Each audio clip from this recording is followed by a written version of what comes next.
Perhaps the Beatles' talent would have ensured their success no matter who else helped them on their journey. But would they have reached the levels that they did without the assistance of certain key individuals? Brian Epstein ranks high on that list of crucial supporters. The Beatles' manager passed away suddenly in 1967.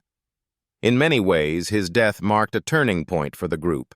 It separated them from their halcyon early days, and it left them to deal with the somewhat more tumultuous latter stages of their time together. When Brian Epstein met the Beatles, he wasn't yet in artist management. He was working in his father's music store, where he focused on selling records. Just as he needed the Beatles to build a more rewarding career for himself, the Fab Four needed him to reach audiences that might have been otherwise unattainable for them. It is thought that one day in 1961, a young man called Raymond Jones brought the Beatles' existence to the attention of Brian Epstein when he asked for their single, My Bonnie, at Brian's Nems record store in Liverpool. Shortly after, Brian paid a visit to the Cavern Club to watch the Beatles perform. However, his first meeting with the Beatles didn't leave such a positive impression. Brian and his friends thought the band were loud, awful, and scruffy. But as the Beatles continued to play, they began tapping their feet to the rhythm. He knew they had something, but couldn't say for sure what it was. If you're a fan of music history and the deep stories behind the legends who made it, take a second to hit that like button and subscribe to the channel. We uncover these pivotal moments that changed everything. Before that fateful day, Brian Epstein was a man searching for his own stage.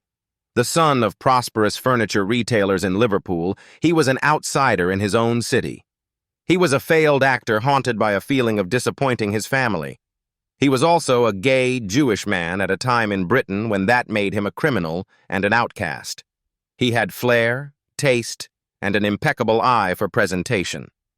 But inside, the failed actor still yearned for a production to direct. He was a brilliant man in search of a purpose, a visionary without a vision. Epstein invited the band to a formal meeting, which the Beatles showed up late, except for Paul McCartney. But John Lennon, the group's rebellious leader, saw something in Epstein's quiet professionalism. He saw a way out of the cellar clubs. He saw a path to something bigger. Epstein's first order of business was a radical transformation. He understood a fundamental truth. Their raw talent could only take them so far. To conquer the world, they needed to be presentable. They needed to break out of Liverpool, and that meant appealing to the stuffy record executives in London. The leather jackets had to go. In came tailored, matching suits. He instructed them to stop smoking and eating on stage, and most famously, he had them perform a synchronized bow at the end of each performance. John Lennon, ever the rebel, resisted at first, but he eventually relented, famously saying, "Right, man, I'll wear a suit. I'll wear a bloody balloon if somebody's going to pay us." They trusted him. With the band's image polished, Epstein was certain he had a hit on his hands. In the early years of the group, Epstein did a lot. He took his pristine demo tapes from label to label. Columbia, Pi, Philips, Oriole. They all said no. The most infamous rejection came from Decca Records. His persistence finally led him to a meeting with a man named George Martin. Martin ran Parlophone, a small, unassuming label under the giant EMI umbrella. It was known mostly for its comedy and novelty records, not for rock and roll. It was a long shot.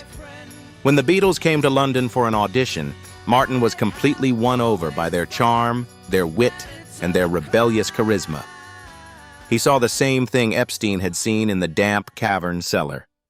He wasn't just signing a band, he was signing personalities. He offered them a contract. The gamble had paid off. That one contract from a comedy label that had nothing to lose would light the fuse on Beatlemania.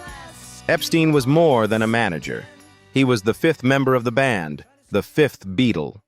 He arranged all of their tours and their personal appearances, and he did the band's dirty work. It was Epstein who fired Pete Best so that Ringo Starr could be hired as drummer. He mediated the explosive arguments between the powerful personalities of John and Paul. His business sense could be flawed, but it was because he never saw them as a product. He saw them as artists. His primary goal wasn't to squeeze every penny from them, but to make sure the entire world heard their genius. On the other hand, Epstein's personal life included a lot of heartbreak that was hidden away by his polished appearance at the head of a musical empire, which is essentially what he built once he started managing several other hit-making clients. A closeted gay man, Epstein began to use drugs with frequency as the 60s progressed. Epstein's role with the Beatles changed dramatically in 1966, when the band decided to stop touring, a choice that the manager disliked. The four men no longer wanted to put up with the chaos that went along with their concerts. They also wanted to concentrate on making more inventive music in the studio. This change lessened the importance of Epstein in their day-to-day lives. In August 1967, Epstein, not long after visiting a Beatles session for their new project Magical Mystery Tour, planned a weekend getaway to Sussex. But shortly after arriving, he left and returned to London. It's been speculated that he was upset that a male companion he was hoping would show up hadn't arrived. His friends tried to get him to return, calling him and noting that he sounded less than 100% on the phone. On August 27, 1967, a friend came to his London home and couldn't get him to answer when she called at his bedroom door.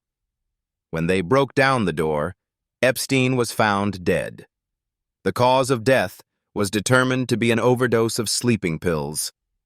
The Beatles received the news while in Wales, where they were having their first extensive meeting with the Maharishi Mahesh Yogi about his meditation techniques. They spoke to the press in a daze before returning to London themselves. Just 4 days later, a meeting was held to plan their course in the absence of Epstein. John Lennon would later say, "I knew that we were in trouble then. I thought, we've had it now." Epstein's brother Clive was temporarily named their manager, but his was more of a titular role than an active one. Paul McCartney took charge and laid out plans for how the band should tackle the Magical Mystery Tour film. In other words, the Beatles were now essentially controlling their own affairs. While they would continue to make wonderful music, the strain of trying to be businessmen eventually helped contribute to their breakup. Brian Epstein's death removed the Fab Four from any type of management restrictions, and in many ways hastened their eventual dissolution. What do you think was Brian Epstein's most important contribution to the Beatles' success? Let me know your thoughts in the comments below. And for more deep dives into the untold stories of rock and roll, make sure you've liked this video and subscribed to the channel. Thanks for watching.